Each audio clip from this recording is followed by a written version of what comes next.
Hello, good people. Welcome back to Global Happenings today. Yesterday was another turn of visit for the lawyers of Nnamdi Kanu, who is still in DSS custody till now. And they have given the update, and there's something very shocking that Nnamdi Kanu has done, which caused a lot of people to commend him for it, and some are startled because they just can't believe that he can think in that direction. He's a super personality who has done so much for people, especially the Southeasterners. And there's this kind of belief that most people have that he is totally out to salvage just the Igbo nation. He wants to give Biafra a visible presence in the whole world by giving them independence and all of it. He's been fighting for it. But shockingly, he came up with a request for his lawyers, which they say they are looking into it. You'll be so shocked how kind hearted he is right away. We're going to be looking at the full details of that in a jiffy. Now, according to the news, the court ordered routine visit to our indefatigable client. Now, this is coming from Barrister Ifeanyi Ejiofor. I'm going to read exactly how he presented it. He said the court ordered routine visit to our indefatigable client Onyendu Nnamdi Kanu was conducted today. That was yesterday at the DSS headquarters Abuja, where Onyendu is being held in solitary confinement for over 13 months now. In line with the new guideline introduced by the DSS, still in flagrant violation of the court's guideline, routine visit to Onyendu is still being conducted separately with time apportioned for each person. I first met with Onyendu, an opportunity afforded an exclusive heart-to-heart discussion with him. I briefed him on the status of all the filings in our appeal coming up on the 11th of October 2022 for definite hearing. Onyendu was also informed that all court processes are now before the Court of Appeals, setting a fatal stage for an overripe legal firework on that day. However, further details on the subject remains private, but we can assure you all that it will be an interesting argument come the 11th day of October 2022. Onyendu was also briefed on the other pending court actions affecting Chineke still being held in various detention facilities across Nigeria. He was satisfied with the level of progress in each of the individual cases. Onyendu can never change. Even in solitary confinement, he is deeply worried about the fate of other detainees, including those of different ethnic extraction, who are mainly Hausas, Fulanis, and others presently languishing in custody. Instructions were equally taken in that regard, and we are going to swing into serious legal action to ensure that those concerned regain their freedom. Oyenduma Nnamdi Kanu is truly a liberator and a gift to humanity whom everyone, regardless of ethnic affiliation, should be proud of.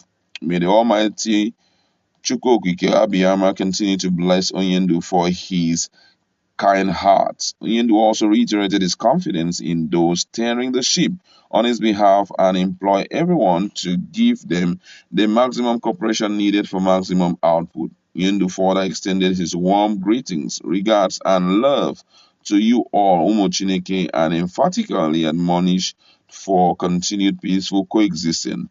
Yundu is profoundly enthused by the level of calmness and peaceful environment presently being enjoyed in the entire Southeast. He encouraged every stakeholder, particularly Umuchineke, never to relent in giving their best to sustain the temple. Thank you all, Ezigbo Umuchineke, and remain blessed even as you continue to remain law abiding as you have always been. We move. Signed, Sir Ifeanyi Ejiofor Esquire, IPOB Lead Counsel, 18th of August 2022. Now, there is this part that is really interesting, and it has to do with his readiness to help Fulanis and Hausas who are still in the grip of DSS. I mean, when I saw that, I said it was needful for us to bring this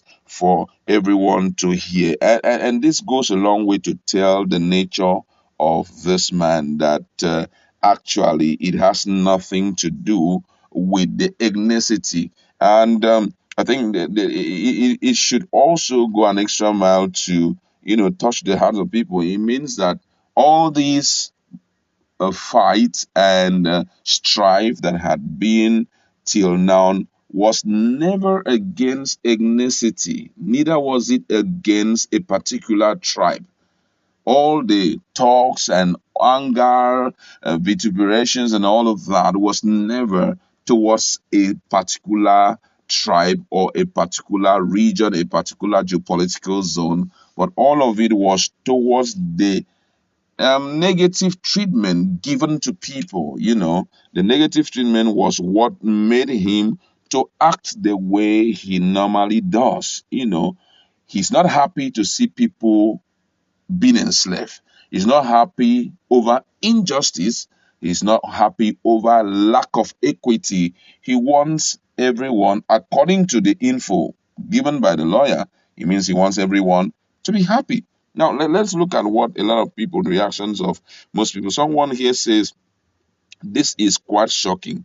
It's all heartwarming update, and my unalloyed confidence consistently revolve around your skill and professionalism in this regard. May God grant you your heart wishes. Another person say, this is a proof that our leader is not fighting any ethnic group, but he is fighting injustice. He is fighting lack of fairness, and I know that God will continue to keep him.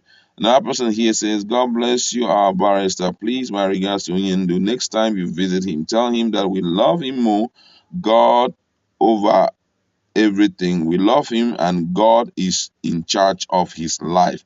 This one says this level of statement from MNK is going to be a huge shock to those who think he is fighting the Fulani. You can now see that he is not fighting them, but fighting injustice, which we must stand to defend.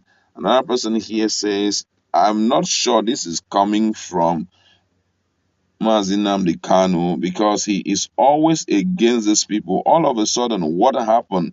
This is to show us that God has touched his heart and he is ready to turn a new leaf. Another person here says this one is a proof that anybody can change, especially when it comes to God being involved.